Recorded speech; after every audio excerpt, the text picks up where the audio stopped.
Everyone, welcome to my channel physics by Neetu. हम class 12th physics का chapter 1 के NCERT के क्वेश्चंस डिस्कस कर रहे थे। अब देखो नेक्स्ट क्वेश्चन ले रहे हैं।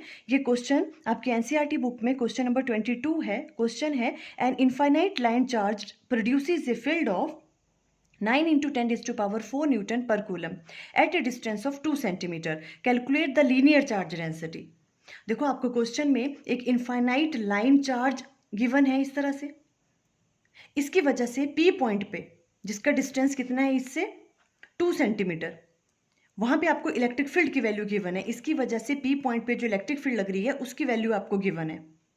ये डिस्टेंस भी आपको गिवन है। बस ये दो चीजें आपको गिवन है। आपको क्या फाइंड आउट करना है यहाँ पे? Calculate the linear charge density. आपको लीनियर चार्ज डेंसिटी की वैल्यू फाइंड आउट करनी है। मीन्स आपको लैम्डा की वैल्यू फाइंड आउट करनी है। ठीक है, ये वाला क्वेश्चन देखो किस पे बेस्ड है? Application of Gauss theorem. ठीक है, बस ऐसे वाले क्वेश्चंस में सिर्फ आपको पता लगना चाहिए कि क्वेश्चन सॉल्व कैसे करना है, कौन सा फॉर्मूला इसमें यूज करना है। ठीक है, तो देखो अभी हमें पता है लीनियर चार्ज डेंसिटी। हमने लास्ट वाले क्वेश्चन में हमने सरफेस चार्ज डेंसिटी के बारे में पढ़ा था। उसको सिग्मा से डिनोट करते हैं और उसकी वैल्यू किसके बराबर होती है? Q divided by area. Surface charge density हो गया, है ना। लीनियर चार्ज डेंसिटी जैसे नाम से पता चल रहा है, ठीक है, इसे हम डिनोट करते हैं लैम्डा से। लीनियर चार्ज डेंसिटी को डिनोट करते हैं लैम्डा से। ठीक है, और ये किसके बराबर होगा? Charge divided by length. Linear charge density की बात कर रहे हैं, चार्ज डिवाइडेड बाय लेंथ। ठीक है, तो देखो अब इसके लिए आपको क्या करना पड़ेगा? सबसे पहले देखो ये एप्लीकेशन ऑफ गॉस थ्योरम है। ठीक है, इसमें हमने पढ़ा था कि electric field due to an infinite long charged wire, उसकी वजह से किसी पी पॉइंट पे इलेक्ट्रिक फील्ड किस तरह से निकालते हैं, है ना। वो फॉर्मूला हमने देखा था, तो वो फॉर्मूला आपको याद होना चाहिए। हम राइट डाउन करेंगे electric field due to an infinite long charged wire. इसकी वजह से पी पॉइंट पे मान लो जिसका डिस्टेंस यहाँ से आर है, वहाँ पे इलेक्ट्रिक फील्ड निकालने का फॉर्मूला क्या होता है? देखो E इक्वल टू किसके बराबर होता है? Lambda divided by 2 pi epsilon not, साथ में R। ये वाला फॉर्मूला होता था। ठीक है, इसी फॉर्मूले को ना कुछ बच्चे इस तरह से भी लर्न करते हैं। कैसे? 2 lambda divided by 4 pi epsilon not R। ऐसे भी ठीक है ना। देखो ये और ये चीज सेम ही है। जब 2 को इससे डिवाइड करेंगे तो क्या आ जाएगा? 2 2 4, 2 pi epsilon not lambda divided by 2 epsilon not R। तो इसको हम ऐसे भी राइट डाउन कर सकते हैं। देखो ऐसे क्यों राइट डाउन करते हैं? बिकॉज हमें जब हम न्यूमेरिकल प्रॉब्लम सॉल्व कर रहे होते हैं ना, हमें किसकी वैल्यू पता है? हमें पता है 1/4 पाई एप्सिलॉन नॉट की वैल्यू किसके बराबर होती है? 9 इंटू 10⁻⁹। इजिली हम ये वाली चीज जो है 1/4 पाई एप्सिलॉन नॉट की जगह ये वाली वैल्यू पुट कर सकते हैं, है ना। अगर 2 पाई एप्सिलॉन नॉट तो हमें ये वाली वैल्यू कैलकुलेट करना थोड़ी डिफिकल्ट हो जाएगी, है ना। इसलिए हम इसको इस वाले को इस फॉर्म में भी राइट डाउन कर सकते हैं। क्लियर ये वाली बात? ओके, तो अब हम ये वाला ही फॉर्मूला यूज कर रहे हैं बिकॉज हमें कैलकुलेशन करनी है तो ईजी होगा, है ना। तो E इक्वल टू किसके बराबर है यहाँ पे? 2 lambda divided by 4 pi epsilon not into R। हमें लैम्डा की वैल्यू निकालनी है, लीनियर चार्ज डेंसिटी की वैल्यू निकालनी है। ठीक है, तो यहाँ आ जाएगा 2 लैम्डा इक्वल टू किसके बराबर आ जाएगा? E multiply by 4 pi epsilon not into R। ठीक है, और यहाँ से लैम्डा की वैल्यू किसके बराबर आ जाएगी? देखो E मल्टीप्लाई बाय R में पहले राइट डाउन कर रही हूँ, मल्टीप्लाई बाय यहाँ आ जाएगा 4 pi epsilon not divided by 2। ये वाली चीज यहाँ तक समझ आई? क्लियर है? ओके, अब देखो वैल्यूज पुट कर लो यहाँ पे। E की वैल्यू आपको गिवन थी। E की वैल्यू आपको गिवन है क्वेश्चन में। कितनी गिवन है? 9 इंटू 10⁻⁴ न्यूटन पर कूलम। यही है ना? हाँ, ये E की वैल्यू आपको गिवन है तो राइट डाउन कर लो यहाँ पे 9 इंटू 10⁻⁴। R की वैल्यू क्या गिवन है? देखो 2 सेंटीमीटर, यहाँ से यहाँ का डिस्टेंस 2 सेंटीमीटर मीटर में कन्वर्ट कर लिया तो 2 इंटू 10⁻⁻², तो 2 इंटू 10⁻⁻²। ठीक है, डिवाइडेड बाय यहाँ पे आपके पास 2 है। अब देखो अब हमें 4 पाई एप्सिलॉन नॉट की वैल्यू चाहिए। क्लियर? हमने क्या कहा? 1/4 पाई एप्सिलॉन नॉट किसके बराबर होता है? इसके बराबर। अगर यहाँ पे हम इसका उल्टा कर दें, यहाँ पे राइट डाउन करें 4 पाई एप्सिलॉन नॉट, तो इसका भी उल्टा हो जाएगा, तो 1 डिवाइडेड बाय 9 इंटू 10⁻⁹ आ जाएगा। 4 पाई एप्सिलॉन नॉट की वैल्यू क्या आ जाएगी? 1 डिवाइडेड बाय 9 इंटू 10⁻⁹। तो इसकी जगह ये वाली वैल्यू पुट कर दो, है ना। तो 1 डिवाइडेड बाय यहाँ आ जाएगा मीन्स 9 इंटू 10⁻⁹। ये वाली चीज समझ आई? 1/4 पाई एप्सिलॉन नॉट की वैल्यू ये है, और अगर हमें 4 पाई एप्सिलॉन नॉट की वैल्यू चाहिए तो 1 डिवाइडेड बाय दिस वन हो जाएगा यहाँ पे। बस अब देखो 2 से 2 कैंसिल आउट, 9 से 9 कैंसिल आउट, इजी हो गया क्वेश्चन है। 10 की पावर 4, 4 में से 2 गया, कितना रह गया 10 raise to power 2 divided by 10 की पावर 9 है, इसको भी ऊपर ले जाओ तो 10 की पावर -9 बन जाएगा। ठीक है, और ये कितना आ गया आपके पास 10 की पावर 9 में से 2 गया 10 की पावर -7। ठीक है, ये आ गया आपके पास लैम्डा। अब देखो इसी चीज को आप और तरीके से भी लिख सकते हो। किस तरह से राइट डाउन कर सकते हैं? अगर हम इसको इस तरह से राइट डाउन करें 0.1, कई बार ना किस तरह से आंसर पूछा हुआ है, मे बी आपको स्पेसिफिकल अगर कहा होगा कि MCQs हैं, है ना, कुछ है, तो हो सकता है वहाँ माइक्रो की फॉर्म में हो, तो आप इसको कैसे राइट डाउन कर सकते हैं 0.1 इंटू 10 रेज टू पावर -6 लिख लो आप। ठीक है, ओके। लैम्डा, इसके यूनिट्स क्या होंगे? क्या है ये? Linear charge density. और लैम्डा किसके बराबर होता है? Q upon length. Q के क्या है? कूलम। और लेंथ के क्या होंगे? मीटर। कूलम पर मीटर। ये वाली चीज ऐसे राइट डाउन कर लो, या तो 0.1 10 रेज टू पावर -6 की जगह क्या राइट डाउन कर सकते हैं? माइक्रो। माइक्रो लिख दिया, इसके यूनिट्स कूलम पर मीटर। ये आ गया आपके पास लैम्डा की वैल्यू। सिंपल। बस इस तरह से आपको पता होना चाहिए था कि ये वाला फॉर्मूला किस तरह से है।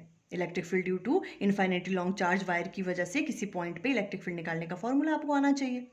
सिंपल, बाकी वैल्यूज आपको गिवन थी, आपने यहाँ से लीनियर चार्ज डेंसिटी निकाल लिया। क्लियर? देखो स्क्रीनशॉट आप यहाँ से ले लेना।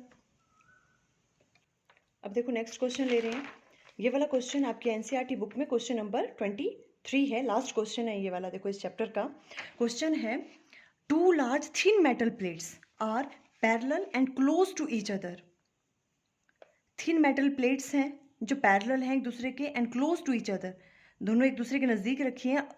Others on their each others on their inner faces. The plates have surface charge densities of opposite signs and of magnitude. surface charge density दोनों की given है, ठीक है, और उसका मैग्नीट्यूड कितना है 17 into 10 raise to power -22 coulomb पर metre square. What is E? आपको इलेक्ट्रिक फील्ड की वैल्यू निकालनी है। आपको क्या गिवन है?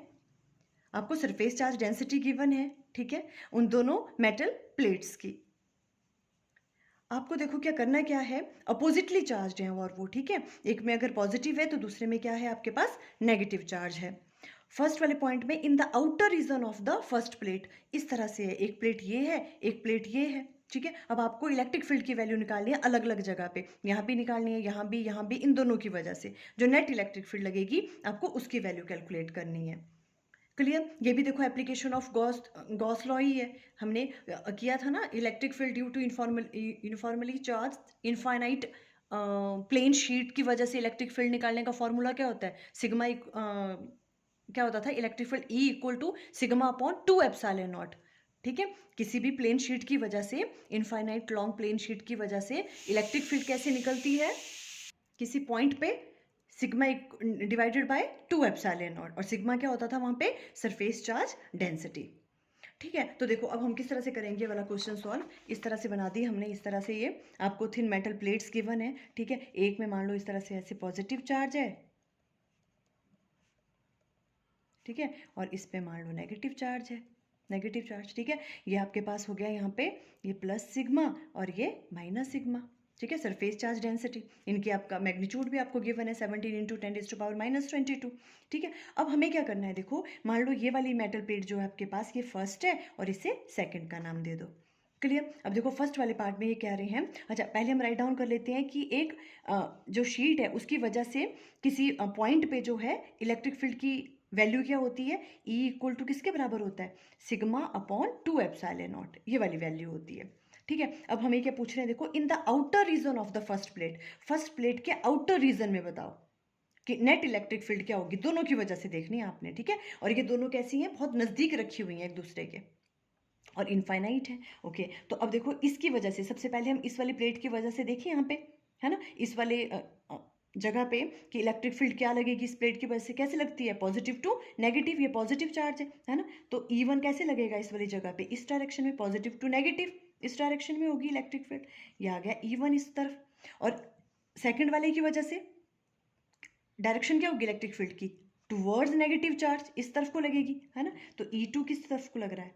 इस डायरेक्शन में लग रहा है, अगर हम यहाँ की बात करें, ठीक है। तो E नेट, अगर आपने फर्स्ट वाला पार्ट सॉल्व कर रहे हैं हम, in the outer region of the first plate, आप ऐसे राइट डाउन करोगे, वहां पे E नेट की वैल्यू क्या आएगी? E1 माइनस E2, दोनों अपोजिट डायरेक्शन में, E1 इधर को लग रहा है, E2 इधर को, ये चीज समझ आई। इसकी वजह से कैसे लगेगी, away from the positive charge लगती है ना, पॉजिटिव टू नेगेटिव इस डायरेक्शन में, और इसकी वजह से कैसे लगेगी, टुवर्ड्स द नेगेटिव चार्ज इस डायरेक्शन में। ठीक है, तो यहाँ पर क्या आ जाएगा, sigma upon 2 epsilon not minus sigma upon 2 epsilon not, that is 0। तो यहाँ पे क्या होगी, इलेक्ट्रिक फील्ड की वैल्यू 0। ठीक है, अब देखो बी वाली पॉइंट में क्या पूछ रहे हैं, in the outer region of the second plate, second plate के आउटर रीजन में पूछ रहे हैं ये वाले, है ना। तो यहाँ देखो क्या लगेगी, इसकी वजह से इलेक्ट्रिक फील्ड कैसी लगेगी, फर्स्ट वाली प्लेट की वजह से इस तरह से पॉजिटिव टू नेगेटिव, तो ये आ गया आपके पास E1, और इसकी वजह से टुवर्ड्स द नेगेटिव चार्ज लगती है ना, तो E2 कैसे लगेगी, इस डायरेक्शन में लगेगी। पॉजिटिव टू नेगेटिव लगती है तो ये नेगेटिव चार्ज है, तो टुवर्ड्स द नेगेटिव चार्ज लगती है इलेक्ट्रिक फील्ड, है ना। तो यहाँ पे E नेट की वैल्यू क्या होगी, यहाँ भी E1 minus E2, that is again 0। यहाँ पर भी 0 आ रही है वैल्यू। ओके, अब सी वाले पॉइंट में क्या पूछ रहे हैं, देखो ये बिटवीन द प्लेट्स, प्लेट्स के बिटवीन, यहाँ पर बताओ। ठीक है, यहाँ पे अगर हम बात करें तो क्या होगी, ई नेट की वैल्यू देखो इस वाले पॉइंट पे, अगर हम किसकी वजह से देखें, पहले देखो इसकी वजह से देखें, फर्स्ट वाली प्लेट की वजह से, तो कैसे लगती है, away from the positive charge, इसकी वजह से तो इस डायरेक्शन में लगेगी E1, और E2 इसी डायरेक्शन की तरफ लगेगी, है ना। तो देखो इसी तरफ लगेगी, यहाँ पे टुवर्ड्स नेगेटिव चार्ज, दोनों इसी डायरेक्शन में आ रही है, E1 भी इस तरफ को, E2 भी इस तरफ को, तो ई नेट की वैल्यू क्या आ गई, यहाँ पे ऐड हो जाएंगी दोनों। यहाँ तो अपोजिट में थी तो इसलिए नेगेटिव किया, माइनस किया उनको, है ना। यहाँ एक ही तरफ को एक्ट कर रही है, तो E1 प्लस E2, जब हमने बीच की बात की यहाँ पे, है ना, दोनों प्लेट्स के बीच में, तो इनको ऐड कर देंगे, तो यहाँ क्या, sigma upon 2 epsilon not plus sigma upon 2 epsilon not, तो इसकी वैल्यू आ गई 2 sigma upon 2 epsilon not means sigma upon epsilon not. इस तरह से आपने आंसर किया इसको। ठीक है, तीनों के आंसर हमारे पास निकल गए। ठीक है, अब हमें फाइंड आउट क्या करना है, देखो वट इज इसका मैग्नीट्यूड भी निकाल दो। ठीक है, यहाँ पे कितना है, मतलब कैलकुलेट करके ई नेट की वैल्यू कितनी आई, ये वाली चीज़ आ रही है। ठीक है, तो ये कैलकुलेट कैसे करेंगे, ई नेट इक्वल टू, और यहाँ तो 0 ही आ गई, है ना, E net equal to sigma upon epsilon nought. Sigma की वैल्यू आपको गिवन है क्वेश्चन में, कितनी है, देखो सिग्मा की value 17 into 10 raise to power minus 22, 17 into 10 raise to power minus 22 divided by epsilon nought की वैल्यू हमें पता है 8.85 into 10 raise to power minus 12। इसको आप सॉल्व कर लो, है ना, और सॉल्व करके आपके पास क्या आ रहा है, देखो 1.92 into 10 raise to power minus 10, 1.92 into 10 raise to power minus 10, और इलेक्ट्रिक फील्ड के यूनिट्स क्या होते हैं, न्यूटन पर कूलम। बस इस तरह से सॉल्व करना था हमने, है ना, सिर्फ बीच में ही इलेक्ट्रिक फील्ड की वैल्यू आ रही है, दोनों तरफ तो क्या आ रही है, 0 0 आ रही है। क्लियर, देखो ये वाला ना, ये मैंने डेरिवेशन भी करवाई हुई है अपने चैनल पे, जब आप डेरिवेशंस की वीडियो देखोगे ना चैप्टर 1 की प्लेलिस्ट में, उसमें भी ये वाली डेरिवेशन मैंने करवाई हुई है, बहुत इंपॉर्टेंट है, वेरी वेरी इंपॉर्टेंट है ये वाला क्वेश्चन। ठीक है, तो आपने अच्छे से देख लेना एक बार, देखो स्क्रीनशॉट आप यहाँ से ले लेना। देखो आज हमने चैप्टर 1 के एनसीईआरटी के क्वेश्चन जो हैं सारे कंप्लीट कर दिए हैं, ये लास्ट क्वेश्चन था। देखो प्लीज़ अगर आपको ये वीडियो सच्ची में हेल्पफुल हो रहे हैं तो आप कमेंट कर दिया करो और वीडियोस को लाइक कर दिया करो, और अगर आपको किसी और क्वेश्चन में भी कोई प्रॉब्लम आ रही है तो आप मेरे इंस्टाग्राम में आके मुझे मैसेज कर सकते हो, मैं उस पर भी वीडियो बनाने की कोशिश करूँगी। Okay, thank you.